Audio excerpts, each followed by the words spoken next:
Hello viewers, it's Super GT here and welcome to my reaction video for the Hungarian Grand Prix. So that was an absolutely incredible race in the end. Now for those of you who watched my prediction video yesterday will know that I got it completely wrong. I predicted a boring Hamilton win, which clearly didn't happen. So let's have a look at the information going into the race. So there were 70 laps, although that went down to 69 when we had a full start at the beginning of the race.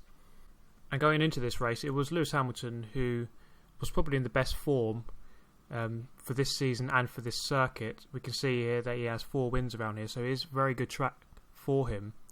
And Nico Rosberg hasn't won around here, so he was looking to try and close up the gap in the championship, but it wasn't looking easy for him because he was slower in all practice sessions and all qualifying sessions, so it was always going to be very tough for him. Now before the race we also had a lot of tributes to Jules Bianchi, of course, who tragically passed away over a week ago now. So all of the drivers gathered together at the front of the grid, put all of their helmets on the ground with Jules Bianchi. His helmet was in the centre, his family was also there, and it was a very nice moment to remember Jules Bianchi. So moving on to the race start, once the race did get underway the second time around, it was actually a very good start from the Ferraris. Initially, it looked like Rosberg was going to get into the lead, but Sebastian Vettel pushed Hamilton very hard down the straight. They were very close to touching a couple of times, but Sebastian managed to get into the lead, and Kimi Raikkonen managed to get into second place past Rosberg. So Hamilton was displaced down to 4th position. So quite cleverly, both of the Ferraris went around the outside, whereas the Mercedes opted for the inside. This meant that the Ferraris had track position on the left-hand side going into turn 2, which meant they could filter in first and second position. Initially, once the race settled down halfway through the first lap, it was a 1-2 for Ferrari and then a 3-4 for Mercedes. But as has been the case a couple of times before, when Hamilton goes down a couple of positions, he does make rash decisions, and actually went off the gravel at the 5 and 6 chicane. He initially blamed it on Rosberg, which I don't agree with. Looking at the replay from his onboard camera, it looked like he just braked too late. He was going to go into the back of Rosberg, who seemed to go across him a little bit, but I think he just misjudged his braking point completely, and he lost about 6 positions out of that, so he went down to about 10th. So we can see here, yeah, he did go down into 10th. We can see a lap chart of the first 5 laps of the race. So you can see the Vettel and Raikkonen, the big winners, going up to 1st and 2nd, and then Hamilton losing out big style, going down to 10th position. The other big loser there was Romain Grosjean, who went down all the way to 16th position after the first lap, whereas the Force Indias managed to make a very good start and went up to 5th and 8th respectively for Hülkenberg and Perez after just 2 laps. Now after a couple of laps this happened, but moving on, when Hamilton was down a couple of positions, he got his act together a little bit and managed to gain a couple of positions. Here's one overtake he made on Valtteri Bottas. They actually rubbed wheels there, and luckily none of them got out of that with damage.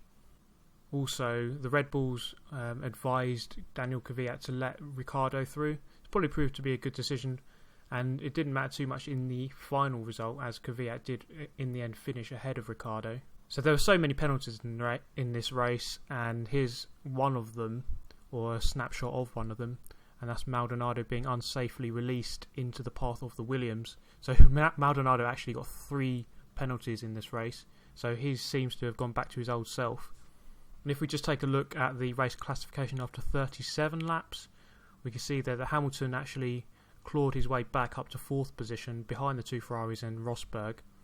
Ricciardo was sitting quite nicely in 5th position, and there were no actual retirements until a couple of laps later, when Nico Hülkenberg had a spectacular failure on the main straight.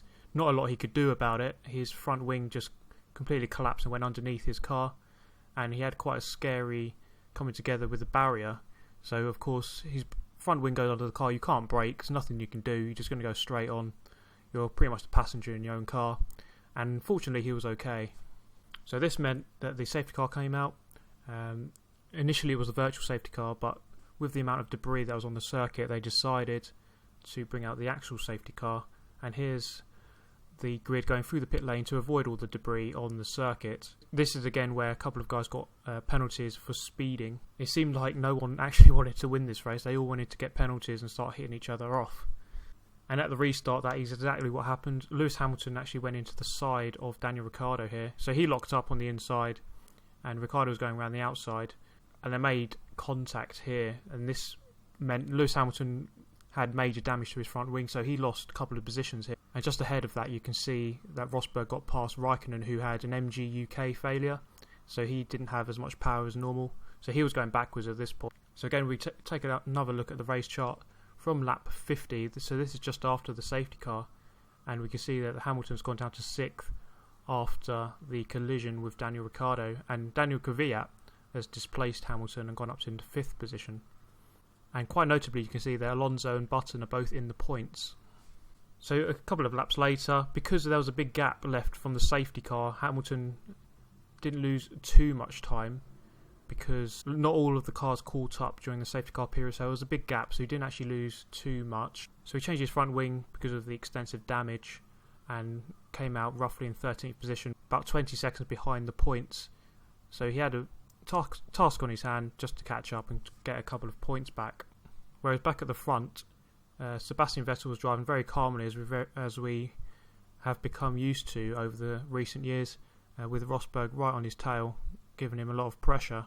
This is really the story of the race from the front of the grid point of view.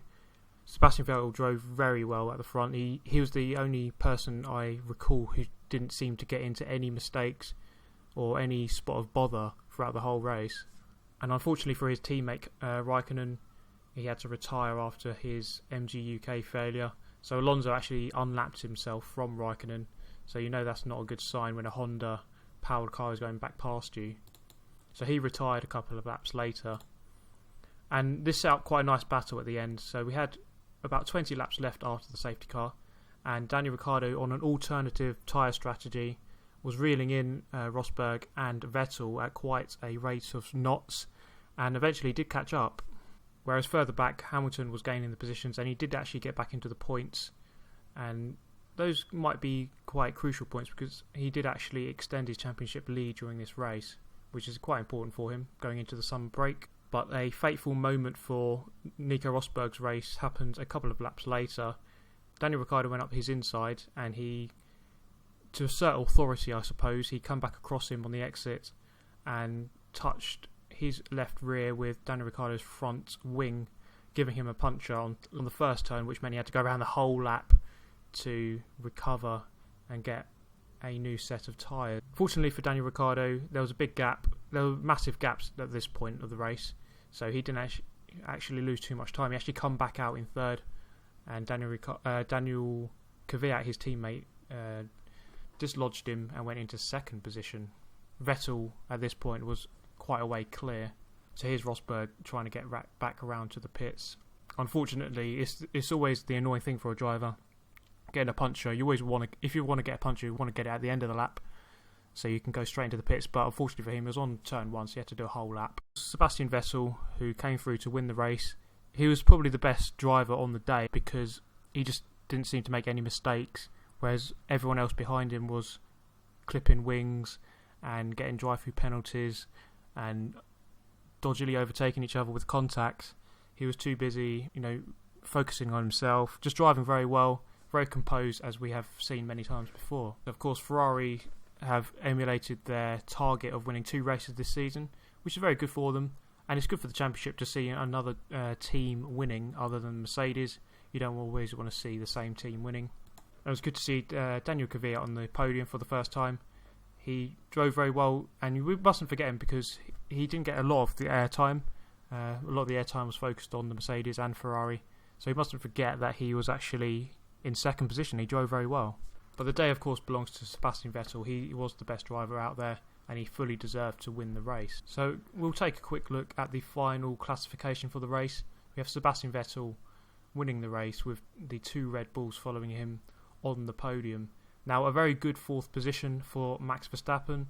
That kind of went unnoticed, because we didn't really see a lot of the Toro Rossos during the race. But yeah, he drove really well to get into 4th position, and Alonso in 5th, which picks up some decent points for McLaren, so he gets 10 points for that. And you have, of course, Jenson Button in 9th. So a double point score for McLaren Honda is very good news for both of them. The only retirements of the race were Carlos Sainz, Raikkonen with the MG UK failure, and both of the Force Indias. So what does this do for the driver standing? Well, Lewis Hamilton actually extends his lead. He didn't get a big point score today, but he did score more than Rosberg, so he increases his lead to 21 points going into the summer break. Sebastian Vettel claws a little bit closer. He's still an outside shot for the championship, but Ferrari really will have to start winning races consistently if they want to challenge for the win there in the Drivers' Championship. Further back, the Williams didn't really have a good showing today, so they didn't gain too many points. In fact, I don't think they gained any points. And Daniel Ricciardo moves away from the Force India of Nico Hülkenberg along with Daniel Kvyat. They both scored heavily today, getting 2nd and 3rd. So here's my ratings on the race and my thoughts on the race. So race rating, I'm going to give it a 9 out of 10. I thought it could have been a 10, but the only way it could have been a 10 for me is if the race lead had changed more often. Sebastian Vettel was out in front for pretty much the whole race, and if he had been overtaken a couple of times, then it might have made it more interesting. But otherwise, there was so much drama. It changed a lot of times what was going to happen. It was not totally clear who was going to win. I thought Ricciardo might have won had he not been clipped by Rosberg nearer the end of the race. And the driver of the day is Sebastian Vettel. He drove very well, didn't make any mistakes, whereas everyone else behind him seemed to be more inclined on hitting each other and getting penalties. Best overtake, Ricciardo on Bottas, very, very far back on turn 1, and it shows that it can be done around this circuit. Daniel Ricciardo really being brave into turn 1, and you could see when he was behind Rosberg, he really was trying from very far back. The biggest mistake I'll go for Hamilton going into Ricciardo.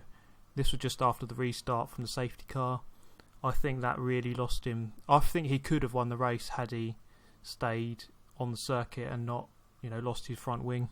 And I think, if he had not done that, I think he was in form. He had the quickest car. He probably would have moved forward a few more positions. Maybe not won the race, but I think that really cost him. And had he just gone on and got more solid points, then it would have been better for him. And at the bottom here, we're going to say, let's not forget about Verstappen and McLaren. So they didn't get a lot of the airtime, I suppose. So we're just going to say, don't forget about Verstappen. He did finish 4th. So that's a very good result for him. He's only 17 as well. And McLaren getting a double point score. Very good for the team. So in the description below or the comment section, I'm going to make a little template so you can write out what you think on the race as well. And so yeah, just let me know what you think about the race. I thought it was a really good race, one of the best this season, probably the best this season, which was quite good as well. Hungary was the best race in 2014, so it looks like it might be the best one this year as well. So yeah, those are my thoughts on the F1 for this week or this month.